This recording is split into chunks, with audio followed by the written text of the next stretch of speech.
مساء الخير واهلا بيكم في حلقه جديده من برنامج محدش يصدق.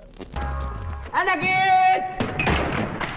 انا عبد الله فنيتو، بقدم محتوى اوقات ممكن يضحك واوقات لا. ما تنساش تنزل تدوس زرار السبسكرايب وتضرب زرار اللايك، ولو انت ما اتفرجتش على الحلقات القديمه ارجع اتفرج عليها علشان تفهم اللي احنا بنتكلم فيه وتفهم المعاناه اللي الواحد لو عايز يغير حياته ويتنقل من فشل لفشل اكبر ايه الخطوات اللي المفروض يمشي عليها. طبعا زي ما احنا عارفين ان للاسف الحلقه اللي فاتت انتهت على ان احنا رحنا الماركت ولقينا معناش دراهم ورجعنا قفينا يقمر عيش ونمنا من غير اكل، لكن الوضع هيتغير. قبل اي حاجه خلوني اعرفكم بصاحبنا شايل كرك، وده نقدر نقول اللي هو الحاجه الوحيده اللي طلعت بيها من السفريه الاولى من الامارات. نرجع لموضوعنا. صحيت الصبح على مكالمه من ابن عمي اللي عايش في تركيا، اتكلم معايا شويه وطبعا اشتكيت له من السواق واشتكيت له من حول اللي احنا بنقابلها من اول لما وصلنا، ومن حوار ان انا كل لما احتاج ان اصرف فلوس يقول لي هات الباسبور ولازم افضل ماشي معلق الباسبور هنا في سلسله علشان اي حاجه اتفضل الباسبور اهو. قال لي قضي فترتك في الامارات شوف هتعرف تتاقلم في الامارات ولا لا، وبعت لي الباسبور بتاعك هطلع لك اوراقك هنا واظبط لك اوراق جامعه هنا في تركيا. لو انت حبيت او غيرت رايك وحبيت ان انت تيجي تركيا هتلاقيني مستنيك. يا ابن اللعيبه، الواد ده كفاءه يا باشا. مين الواد ده؟ وديت كانت هي مش دلوقتي بس قدام هي نقله في حياتي، حاجه اتشقلبت في حياتي انا ما كنتش عامل حسابي عليها اصلا خالص ان هي ممكن تحصل. خلاص تمام، بعت له الباسبور وانا مش في دماغي، انا جاي انا راسم ان انا هشتغل في الامارات، هعمل اقامه، ممكن ان انا ارجع مصر تاني. انا بغير جو، يعني انا في الاول والاخر انا ما كنتش متخيل ان الموضوع هيكبر مني قوي وهيوصلني للي انا فيه دلوقتي، وواحده واحده هتعرفوا باقي التفاصيل كلها. المهم مش عايزين ننسى ان انا كنت جعان، انا بقالي داخل في 48 ساعه ما اكلتش. صحيت من النوم بفتح الستاير لقيت الليل ليل، انا نايم بالليل، معقول انا نمت لغايه الليل تاني يوم؟ وبالفعل ده اللي كان حصل. فتحت تليفوني ببص على التاريخ لقيت فعلا لا ده انا نمت يوم كامل. ايه ده؟ الخميس 29 غوليوس. ونزلت لقيت برضو المطعم قافل ولازم استنى البريكفاست اليوم اللي بعده. خلاص ما فيهاش، انا مش عايش على الطاقه الشمسيه، حتى الطاقه الشمسيه مش لاقيها، فانا لا يمكن. قمت رايح للصرافه اللي هي واقفه عندها الواحده اللي مش واحده كده، بس الحمد لله رحت من طريق تاني بقى، ما خلاص فهمت مش هتلخبط كل مره، مش هروح لها كل مره برجلي تقول لي 150 في الساعه و120 في معرفش ايه. فقمت رايح فكيت فلوس وقمت داخل على ماركت هناك. انا حرفيا مش عارف اكل ايه، وطبعا انا في فندق فما ينفعش اجيب حاجه اطبخها. عملت نفسي معامله القطط حرفيا. انا بقيت بنونو، جبت لي شويه تونه، كام علبه تونه على كام علبه جبنه وعيش ولبن شكرا، ولقيت كيكه قد كده كده حرفيا. يعني هو كان المكان اللي انا دخلته كان فيه مخبز من جوه، فلقيت كيكه كده والكيكه كانت محطوطه في مكان لوحدها كده ومكتوب تحتها 7 درهم. دي ب 7 درهم هات مش مشكله. افوجئ ان الكيكه ديت عامله 35 درهم يا عيني ده اتصدم. بالمصري وقتها. ممكن نقول مثلا 350 جنيه او 400 جنيه، كيكه قد كده، وانا جايبها اللي هو انا بحاول اوفر علشان معيش فلوس. قلت مش مشكله وصرفنا ال 100 درهم ولا مش فاكر كانت كام وقتها لكن كان مبلغ، وقمت راجع على الفندق ومش انا جايب جبنه وتونه وعيش ولبن، والكيكه ديت هاكل كل يوم منها قطع، مش هخلصها لغايه لما نشوف هنعمل ايه. انا الكيكه دي معايا، وبقيت بحاول ان انا اتاقلم على حياه القطط ديت، وبدات انونو وابتدى حصل حوارات كبيره. الواد ده اكتشاف. وبعد لما اكلت وحاولت ان انا يعني امشي نفسي شويه قلت ان انا هنزل اتمشى في شوارع الامارات الجميله اشوف الدنيا بتقول ايه. رجلي ومشيتني، كنت انا قاعد في الشارقه زي ما انا قايل لكم، واتمشيت وركبت باص ووصلت لغايه دبي.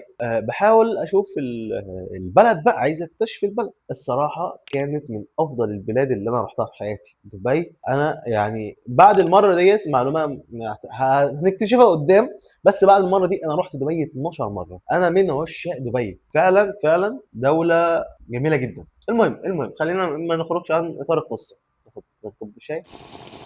المهم رحت دبي لقيت معرض عربيات، قسما بالله انا كنت خايف اخشه اوسخ السجاد اللي محطوط. المعرض فيه كميه ناس لابسين بدل وناس لابسين اللي هي الجلاليب بتاعه تلايجه دولت، حاجه يعني اقل عربيه مثلا احنا ما ينفعش نشوفها غير في الافلام، فاست اند فيرس وحاجات من كده، انما ان عربيه زي دي ان انا اشوفها على ارض الواقع ده اشبه بان انا قابلت ميسي مثلا او قابلت نيمار. ده بالنسبه لنا، لا ده انا بالنسبه لي ده حاجه معجزه جدا. المهم خلصت جولتي وخلصت لفتي طبعا وانا ميت. انا اشتريت في اليوم ده كميه ازايز ميه، الرطوبه غير طبيعيه. انا عطشان، انا انا حنك نازل. الرطوبه غير طبيعيه، والوقت ده بالتحديد كان في شهر 7. فاللي راح الامارات او اللي عايش في الامارات عارف يعني ايه جو الامارات في شهر 7. بيبقى حاجه كارثيه. شهر 7 و8 بيكونوا كارثيين من حيث الرطوبه والحر. قمت راجع على الفندق وحلفت بالله العظيم ان انا ما هنزل من الفندق الا لو انا رايح مثلا اقابل مقابله شغل او رايح لحته انا عارفها، او انا هسيب البلد دي وامشي خلاص. انا مش هقدر ان انا انزل كل شويه في الجو ده وبموت حرفيا. فضلت قاعد في الفندق لحد قعدت بقى كتير، يعني قعدت مش فاكر تقريبا 3 ايام. قعدت 3 ايام انا حرفيا باكل تونه وجبنه، اشرب لبن، اكل حته كيكه، انام. وحياتي كلها على هذا المنوال. طبعا كان عندي شغل اونلاين اللي كنت شغاله في مصر، فكنت بشتغل اونلاين اوقات. فلوس بدات تخلص لغايه لما انا قلت بس انا مش هينفع ان انا اخلي فتره تجربتي في الامارات تبقى كلها في الفندق. انا لازم الاقي حل، لازم الاقي ناس اعرفهم، لازم ان انا انزل اشتغل، لازم لحد لما لقيت رساله جات لي طياره كل ده في الزباله بيقول لي ان انا تم قبولي في جامعه في تركيا. قلت بس يا باشا انا مش هفضل في المعسكر التدريبي اللي انا فيه ده، مصيده الفيران اللي انا فيها وانا الفار وقاعد باكل جبنه. فاللي هو حرفيا لا انا مش هعمل كده. انا هحجز اول طياره واطلع على تركيا ودبي، لان انا متعلق بيها. انا مسافر وانا حاطط جوه نفسي ان انا لا، انا هرجع دبي تاني لان انا حابب دبي وحابب العيشه في دبي. وانا رايح تركيا على اساس ان انا يعني مش بقى رايح ادرس كده، لا انا رايح عشان ابن عمي ده كان بقالي فتره مثلا ما قابلتوش، ورايح ان انا اسلم عليه واقعد معاه وارجع تاني الامارات او ارجع مصر. انا ما فيش في دماغي اي نيه ان انا اقعد في تركيا. لقيت ابن عمي بعت لي التاشيره وبعت لي التيكت وقال لي يلا يا بطل التيكت بتاعتك بعد بكره. يا نهار ابيض. هنا بقى بدات احزن. انا التيكت بتاعتي بعد بكره، يعني انا في البلد دي بلاقيش فيها يعني هيتبقى لي فيها حوالي يوم او يوم ونص. فاللي هو لا انا مش عايز ان انا اسيب الامارات دلوقتي. بس في نفس الوقت انا ما اعرفش حاجه في الامارات، انا ما اعرفش اشتغل ايه، لسه ما بنيتش علاقات. ما انا قاعد طول اليوم في مصيات الفيران. انا حرفيا في اول سفريه ليا في الامارات اللي كانت في الشارقه دي، انا قسما بالله ما رحت حته الا المول العربيات ده والمول بتاع اللي جبنا منه الكيكه اللي ضحك علينا فيها دي. بس انا في حوالي 7 ايام او في 10 ايام انا ما رحتش اي مكان الا المكانين دولت والفندق. صراحه كنت حزين جدا ان انا هسافر، لكن قلت خلاص انا كده كده هسافر وهرجع تاني. وبعدها وقتها ان شاء الله نكون حتى عملنا علاقات اونلاين، نكون دخلنا على جروبات، نكون عرفنا اصحابنا. لان ليا اصحاب عايشين في الامارات، لكن في اول سفريه دي انا ما رضيتش اكلم اي حد، لان ما رضيتش ان انا اخلي حد يقول لا ده عبد الله جاي بقى، فاهم. ابو تقل دم امك ما بحبوش الواد ده. ما بحبش خالص الموضوع ده. فقمت قايل لا انا خلاص هسافر تركيا ويا امارات ليكي رجعه. وبالفعل عدى اليوم زي اي يوم طبعا. بعد الزعل الطويل ده الناس هتقول لك يا انت رحت وخرجت وبتاع. انا قسما بالله في اول سفريه دي ما رحت حتى برج الخليفه. فما علينا. رحت مطار طبعا المره دي راجع على تركيا. الحمد لله دخلنا خلاص بقى. خلاص عرفنا يا باشا ايه اقلع، وعرفنا اقف هنا واطلع من هنا. باش كل ده احنا حفظناه لحد لما وانت داخل وانت تذاكر الخروج من الشارقه او من الامارات عامه في اي مطار، انت مش بتسجل بالختم، انت بتسجل الكتروني. ده كان بالنسبه لي اختراع في الوقت ده مع واحد خريج جنب مدرسه الادريسي الاعدادي. فباشا ده ازاي احط باسبور من هنا البوابه اللي يفتح من هنا؟ اقنعني ازاي هو عرف منين ان ده الباسبور بتاعي؟ انا يا باشا مش مقتنع. بس ده قالوا لي خش حط الباسبور هنا، حط بص هنا. وحرفيا هو مفيش كاميرا، هي شاشه، انت بتبص لشاشه.